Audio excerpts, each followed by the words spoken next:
Түрлі түсті суреттер жинағы кешегі бабалардың даналығы мен салып кеткен сара жолын көз алдыңызға әкеледі. Фотоальбомның кіріспе бетіне елбасы Нұрсұлтан Әбішұлы Назарбаевтың қанатты сөзі жазылған. Айрықша альбомда аймағымыздың киелі кесенелері мен әсем табиғаты да көрініс тапқан. Туындыны құрастыруға қол ұшын созғандардың бірі мәйекті мақаланы желдіріп жазатын журналист Ерсін Мұсабеков.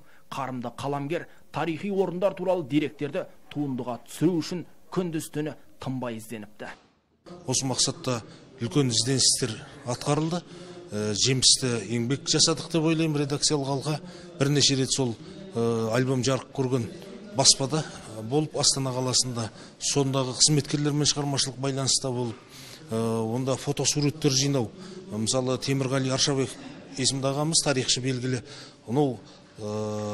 Алматы, Түркістан мұрағаттарында болып, қаншама құнды құжаттар әкелді. Облысымызда Қазбек би Келдібекұлының 350 жылдығына орай өткізілген рухани шаралар ауыз толтырып айтуға тұрарлықтай.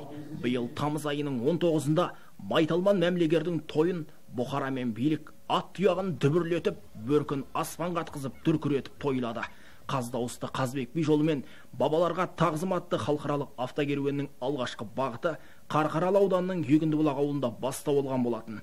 Жол сапар Бұқар Жырау, Жаңарқа ауданы, Жезқазған, Сәтбаев, Ұлытау өңірлерінде жалғасын тауып, Қызылорда, Өзбекстанның Ташкент, ал еліміздің Түркістан, Шымкент, Тараз қалаларын қамтыды.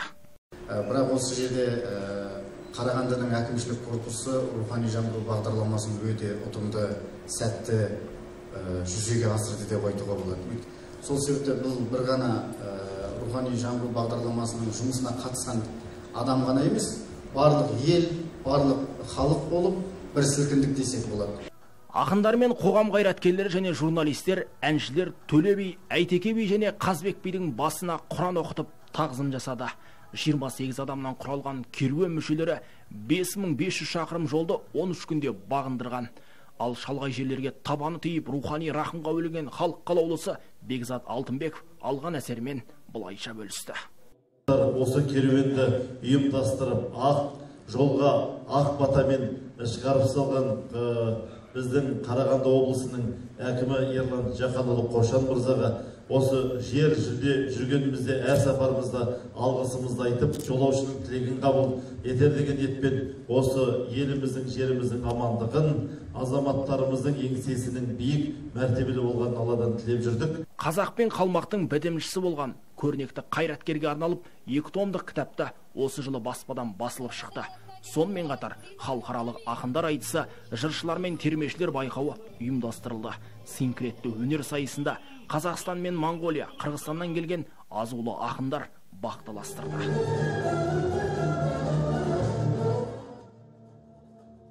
Ұлы тұлғаның ұлағаты мен ұстынын ұлықтаған іс-шараларға жұдырықтай жұмылып, белсенділік танытқан азаматтарға алғыс хаттар табысталды.